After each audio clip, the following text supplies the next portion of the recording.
About a year ago, Myron Golden gave myself and a few other people unintentionally the tools and the tips and the gems to author a book, to market that book, and to be pretty successful in getting that book in front of the right people. And I want to share with y'all how that is possible. If you've been here for a while, you know that about a year ago, I did a review on the Make More Offers challenge where I basically talked about all the things that I learned, how that challenge benefited me in my content creatorship.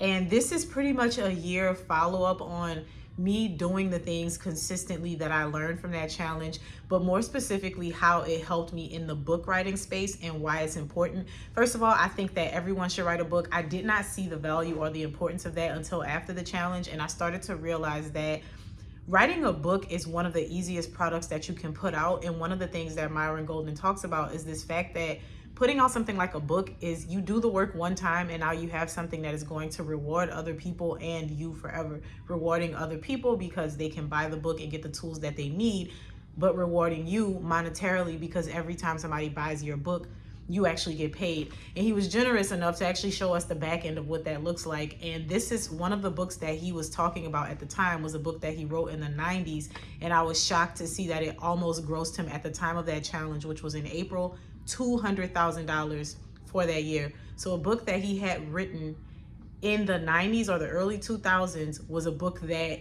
in the year of 2025, up to the point of April, had already made him $200,000. Not saying that everybody's gonna have that same result, but that is pretty significant. So I want to tell you what he gave us on the authorship side, like how do you write your book, what makes an enticing title, what you should put in the book. And then I wanna talk to you a little bit about what he told us in the Make More Offers challenge about marketing in general. And I think that if you apply some of these things and even go back to the original video where I discussed this, you will be able to take that information and do something with it. So the first thing that I wanted to get on or share with you is when we talk about writing a book, one of the things that he talks about is having a word picture for your title. So your title should be a word picture, and then your subtitle should be some sort of powerful promise. And some of the examples that I wrote down was Speed Selling 101 as the title. That is the title of the book. Why? Because it's very clear. It's a word picture. If I say Speed Selling 101, anybody who knows that they want to learn how to sell things faster, they are going to be drawn to that book. It's very clear. Now you're going to get a little bit more specific with the subtitle, but not only are you going to get more specific, you're going to deliver a powerful promise. And he calls it How to Sell Faster and Dominate the Market. Okay, so what you're doing there is you're going from saying this is a book about selling, but it's more specifically about how to sell something faster and dominate the market. And then that is what you would go with. There are a few other examples that I used here. One of them that I made up was TikTok Growth 101. That's the title. How to monetize TikTok in 3 months.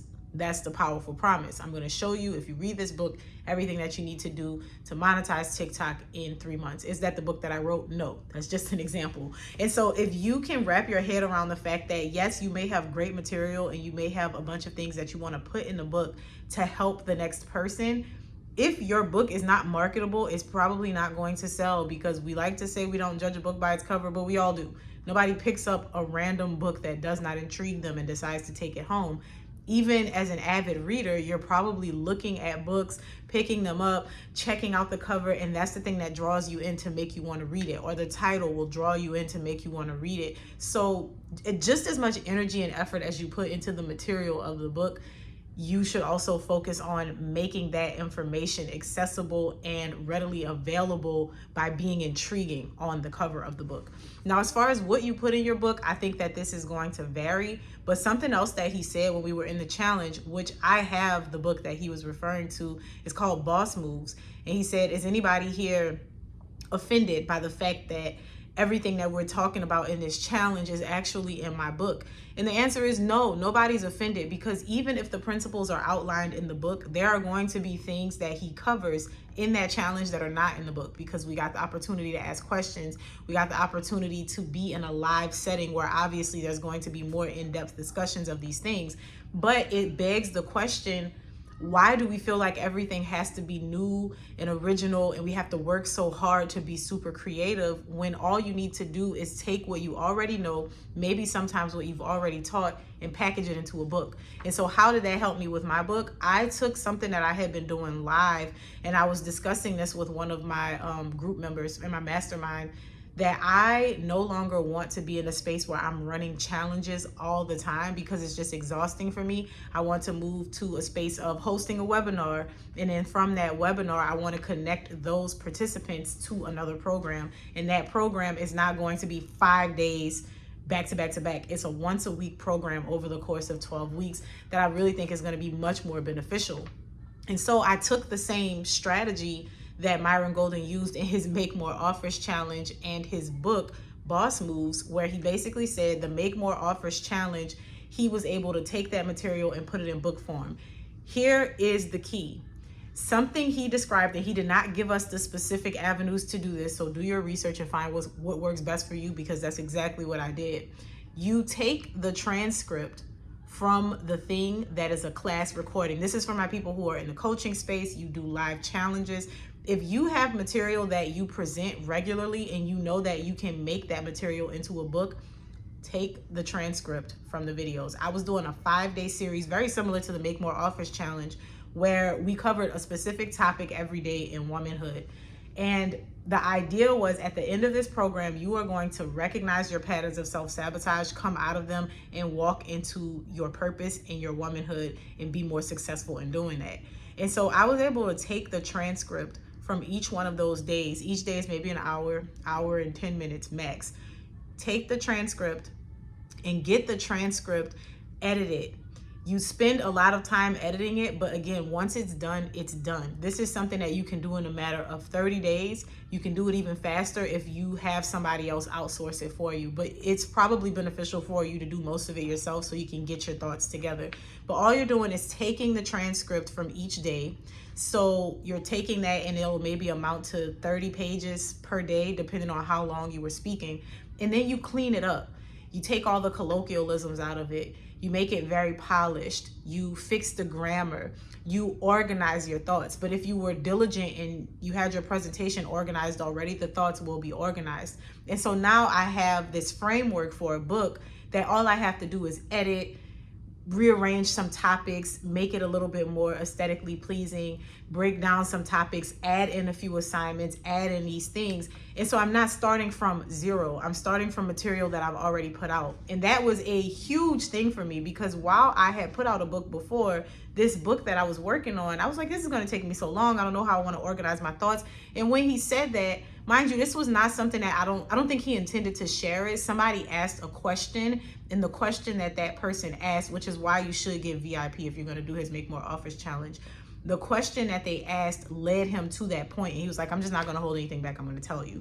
And so now you have a book, all because you took the transcript from the audio or from the video source, and then you organized it, you edited it, and then you put it in some sort of, whether you go through a publisher or you do some type of self-publishing option, you now have a book. And I just told you earlier in this video how to develop your title. These things are going to take time. I'm not saying you can wake up and do it tomorrow, but this is actually really easy, and I don't think a lot of people understand how powerful that is, because you truly are working smarter, not harder. Imagine you've already put all of this material out. Now, if you're a person who doesn't have classes or courses or things of that nature, you're obviously going to be writing your book from square one, but you can still use that process if you put out YouTube videos, if you've done blogs. You already have material. Use what you have. Don't stress yourself out, and just organize those things and maybe expound on the topics that you've already discussed in the past.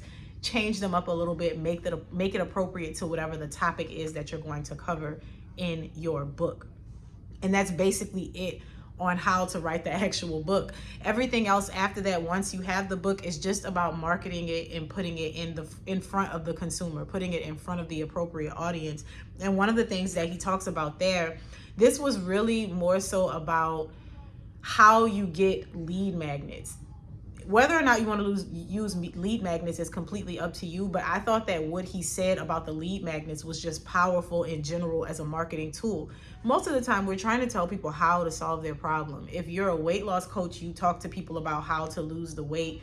you tell them how to not get fat, whatever the case may be. No matter what you do, there is a way to frame what I'm about to say. What he told us was you need to walk people away from their pain and stop trying to walk them to their pleasure. I will use the same example that I used in the first video because I thought the example that he gave was amazing. When you're walking somebody away from pain and toward pleasure, you're going to the same direction. You really are, if you think about it. So if I'm here and I want to get to pleasure and pain is back there, if I'm walking away from pain, I'm still going towards pleasure. The example that he gave was if I'm a person in a mall and I'm giving away a free $100, most people are going to side eye me and keep walking past me because they don't trust me. Do they want the $100? Yes, but they assume that there is some sort of catch. And when you're trying to market me pleasure, it just feels like scammy. It feels like a setup. It feels like, I don't know, it's too good to be true. So I'm going to walk past you and your $100, even though I might want the $100, but I just don't trust you. Same example, he says you're walking through the mall and there's a guy that's doing $100, but then suddenly, I'm paraphrasing and this might not be exactly right. Suddenly you fall as you're walking toward that guy, you trip, you hit your head, and now you're bleeding. Suddenly this guy that's holding $100 is like, oh my gosh, let me help you. You're in pain, you're bleeding. He wants to help you. You're going to take his help because you're in pain. You want to come out of pain. So if this random stranger who was just trying to give you $100 and you didn't want it now says, hey, give me your phone so I can call 911. You're going to hand over your phone.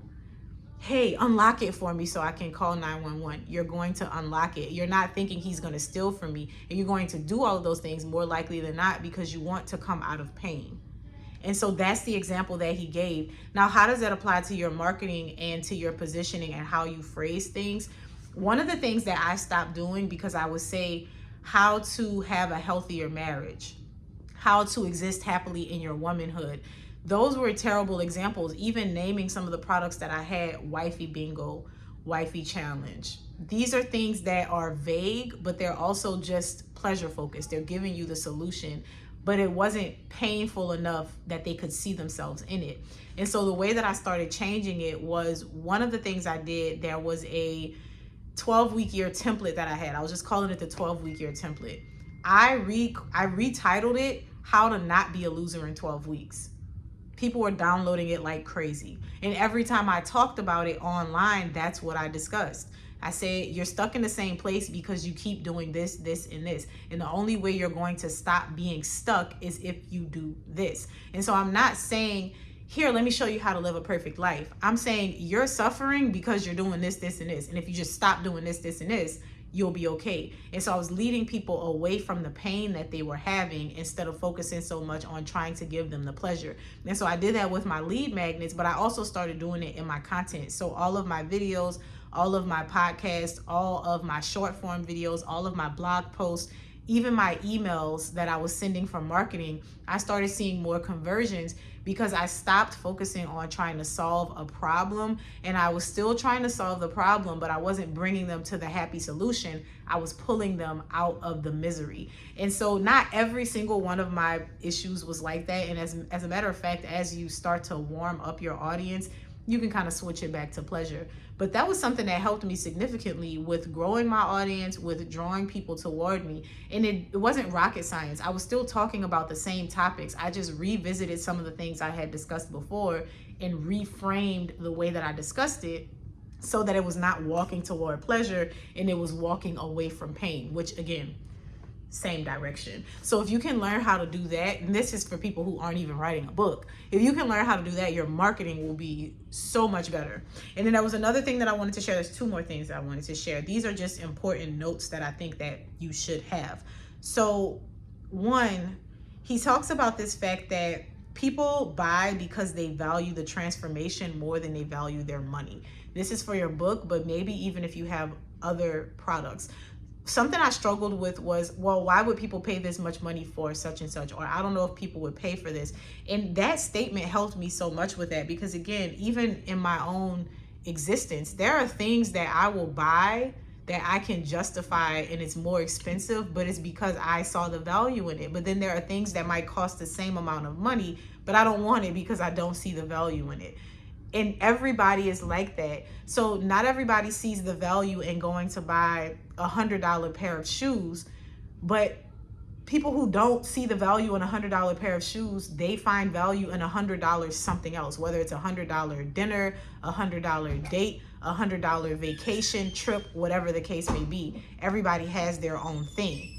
And so if you, the content creator and business owner, can recognize that, you don't have to worry so much about trying to convince people. You just need to provide the value. And to add on top of that, when you're making your offers or when you're doing your value, something else he said was to stack bonuses in your offer so that are so desirable that people want to pay for the offer. And I took that for my offers, but when I did the book, I also took that into consideration for the book. So I did pre-orders, and I started taking pre-orders before I had even finished the book. And I know that seems like a crazy concept, but it helps you to cut your costs, and it also helps you to gauge how invested your audience might be in this product. So everybody that pre-ordered, I gave them free shipping, I gave them discounted pricing, but I also gave them access to a community that I had created that is normally a higher ticket offer. And so I stacked those things together for the offer of the book, and it made it more appealing to those people.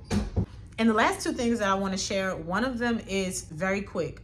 If you don't get to the point, you won't get to the point of profit. And I've said this in a previous video, but I think it's important for us to remember that people are losing their ability to sit for extended periods of time and listen to you. And because of that, you have 3 to 5 seconds to hook people and to get them intrigued by what you're saying. So you have to be very selective in your word choice, but you also have to be very intentional. Don't drag things out longer than necessary. And then the final thing that I wanted to add is that you need to make sure that you are using some sort of the 5 C's that he refers to: curiosity, conflict, contrast, controversy, and confusion. Use them in your content, use them in your thumbnails, use them in your titles, use them in your messaging, because those are the things that actually draw people in. And it doesn't have to be clickbaity. It should not be clickbaity, and it should not be rage baity. It should be sincerity. So one example that I have is, I feel very passionately about the fact that if you are overweight and broke, that is a spiritual issue that is connected to gluttony and lust. And so I talked about that. Obviously, that's a very controversial take, but I didn't say it because it was controversial. I said it because I was going to say it. I framed it in the way that I said it because I knew that it was a topic that was polarizing enough that if people heard it in that way, they would be intrigued enough to hear me out. Some people would not like what I had to say, but the people who felt convicted, those are the people who I intended to reach. And so there's going to be some times when you can take a topic that you have and you can fit it in one of those things. You can ask a question if you want to evoke that curiosity. If you want to make some sort of confusion or contrast, you just put 2 topics next to each other. And so keeping those things in mind as you build out your content can be the things that help you to make successful content to market your book. And I think that's really important to know too. And then another thing is with providing the value, something that I learned before I even started selling my own book, especially on TikTok Shop, is that I sell books to people, not even my own books, by reading the material and by sharing my input and by sharing how that book framed the way that I think or changed the way that I think about a particular topic. And if you can learn how to do that when you're marketing a book, you will be a lot better off and you will find yourself being a lot more successful in doing so. So it's very important that you take those things into consideration. So those are the topics that I have for the Make More Offers Challenge, or that's the feedback that I had as far as writing a book in the Make More Offers Challenge. And I really wanted to share that with y'all because those are the things that helped me to write my book. And I was just floored at how he just threw that information in that challenge and didn't charge us any extra money for it, because quite honestly, that information alone can make you hundreds of thousands of dollars off of a book. So hopefully if you're an author, a content creator, and a business owner, you can take that and run with it. And I will see you in the next video.